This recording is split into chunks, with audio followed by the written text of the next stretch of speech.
Hello parents africains, j'espère que vous allez super bien. Pour ceux qui ne me connaissent pas, c'est toujours MKF, jeune africain, qui est debout pour la lutte. J'ai dit parents, je remercie Dieu d'avoir des frères maliens dans mon continent qui est l'Afrique.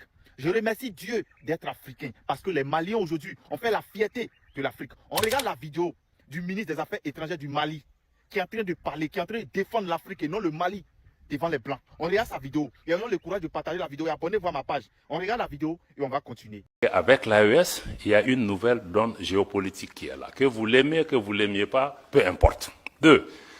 Pour nous, le sort de nos pays ne va pas se décider à Bruxelles, à Paris, à Washington ou à Londres. Ça se décidera à Bamako, à Ouagadougou, à Niamey, etc. Donc cette réalité géopolitique est là, il faut la suivre, il faut regarder ce qui est en train de se passer.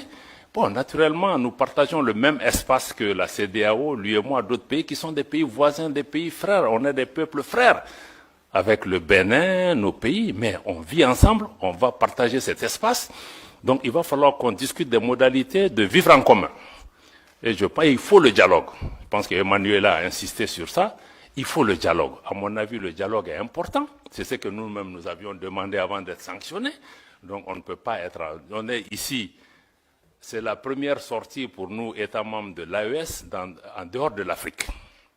Donc ça veut dire que nous sommes prêts, sinon on aurait pu vous dire que venez parler en Afrique avec nous.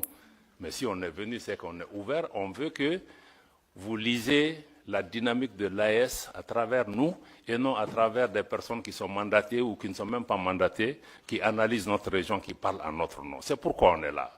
Donc... Je ne croyais pas qu'on pouvait avoir des autorités africaines ainsi devant les Blancs, qui pouvaient parler devant les Blancs. Et c'est ce que nous voulons aujourd'hui de l'Afrique. On ne peut pas s'asseoir en Afrique et aller prendre des décisions des pays africains, en France, ou bien aux États-Unis, ou bien dans d'autres pays. Si vous voulez discuter de nous-mêmes, nos propres ressources aujourd'hui, on va le faire à Bamako, on peut le faire à Abidjan, on peut le faire à Ouagadougou, on peut le faire à Niamey, ou bien dans d'autres villes des pays africains. C'est ce que nous voulons. Aujourd'hui, vous n'avez même pas pitié de la jeunesse africaine que nous sommes. Voici des personnes qu'on veut. Voici des gens ainsi. Nous ne savons même pas qu'on pouvait avoir des personnes ainsi pour défendre le peuple africain devant les gens. Le monsieur voulait dénoncer plusieurs choses. Mais nous là, c'est une fierté pour nous. Chers parents, tu as regardé la vidéo avec moi. Si tu es fier d'être africain, partage la vidéo et on va continuer. Aujourd'hui, la jeunesse africaine, on s'est levé. Et nous voulons suivre des gens qui sont prêts pour nous enlever dans cette histoire de colonie là. Parce que nous, on en est marre de ça. Tu n'as pas besoin d'être ivoirien, tu n'as pas besoin d'être malien ou béninois pour suivre les gens qui sont prêts pour l'Afrique. Parce qu'aujourd'hui, nous les enfants africains, nous voulons nager dans le berceau de l'humanité qui est l'Afrique. On en est marre. Partagez la vidéo et abonnez-vous à ma page. C'est la génération Thomas Sankara. Le combat continue. Longue vie au peuple malien. Les Maliens, vous faites la fierté de l'Afrique. Que Dieu ramène la paix dans votre pays. Ciao.